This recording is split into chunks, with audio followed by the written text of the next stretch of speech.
नमस्कार शिक्षक मित्रांनो, आज आपण गणितातील संख्येवरील क्रिया हे कौशल्य पाहणार आहोत आणि इयत्ता 3री ते 5वीच्या दृष्टीने त्याचा चौथा स्तर आपण पाहणार आहोत। त्यामध्ये 0 ते 4 पर्यंतच्या वस्तूंचा वापर करून दैनंदिन परिस्थितीमध्ये विद्यार्थी शाब्दिक उदाहरणे सोडवतो ही अध्ययन निष्पत्ती आहे। रोज आपल्या वापरातल्या वस्तू किंवा जे परिसरामध्ये दिसतात ते घटक असं सगळं वापरून आपण विद्यार्थ्यांशी बोलून याचा शाब्दिक उदाहरणांचा सराव घेऊ शकतो।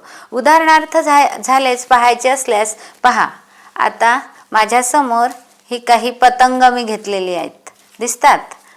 तर आता या पतंगामध्ये आपण पाहूया की समजा आता राजूकडे एक पतंग आहे आणि त्याला आणखी त्याच्या बाबांनी 2 पतंगे आणून दिली। मग पहा बरं किती झाली एकूण, असं विद्यार्थ्यांकडून आपण सराव घेऊ शकतो।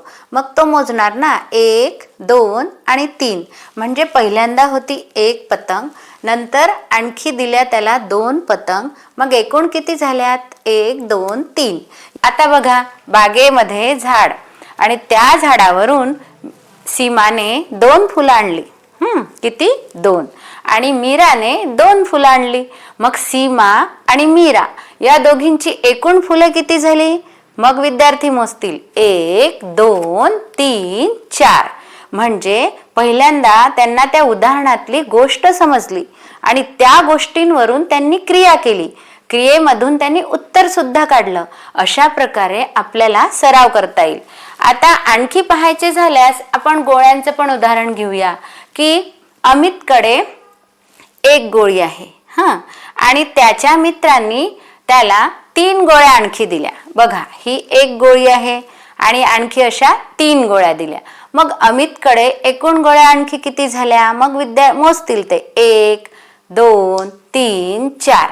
अशा प्रकारे त्याला आपण जेवढा जास्तीत जास्त सराव देऊ तेवढा विद्यार्थ्यांना सराव होईल। आपण एक उदाहरण आणखी बघूया। एका झाडाला 3 पाने होती। आता ती जर मांडणी आपल्याला विद्यार्थ्यांना शिकवायचं आहे की शाब्दिक उदाहरण आता सोडवायचं पण कसं, वस्तूंचा कसा वापर करून सोडवायचं ते आपण पाहूया। मग झाडाला पहिल्यांदा किती पानं होती? बघा, 3 पाने होती। आणखी झाडाला 1 पान आलं। आता गोष्ट सुरू झाली पुढे त्या उदाहरणाची। बघा, मग आता एकूण किती पानं झाली बरं? मग तो विद्यार्थी ते मोजेल, 1 2 3 4, म्हणजे इथे किती पानं झाली त्याची एकूण?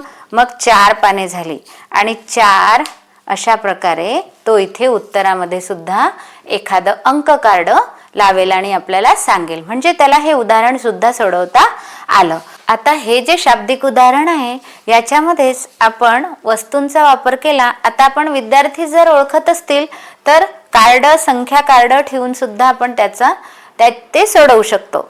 पहा, आता विद्यार्थी काय करतील, 3 पानं झाले, मग इथे 3चं अंक कार्ड लावेल आणि त्याच्यानंतर आणखी किती पान आलं उगवलं तर 1 पान, मग हे 3 आणि 1 मिळून किती झाले तर 4 झाले। याप्रमाणे शाब्दिक उदाहरण आपल्याला सोडवता येईल। मुलांना चित्र आणि फुलं खूप आवडतात की नाही? मग आता हे बघा, इथे अशाच प्रकारे फुलांचं चित्र काढूनही ठेवलेले आहे। मग किती फुलं आहेत?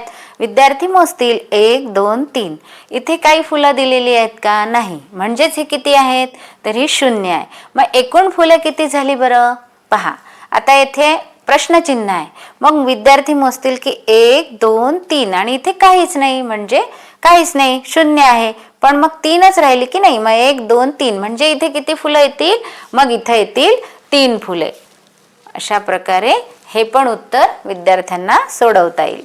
तर शिक्षक मित्रांनो, आपल्याला अशा विविध गोष्टींचा, वस्तूंचा वापर करून विद्यार्थ्यांना अधिकाधिक शाब्दिक उदाहरणांची सवय लावायची आहे। यासाठी हे चिन्ह सुद्धा वारंवार त्यांना दाखवायचं आहे की बेरीज म्हणजे गोळा करणे, एकत्र करणे, तर तेव्हाच त्यांची ही अध्ययन निष्पत्ती पूर्ण होईल। धन्यवाद।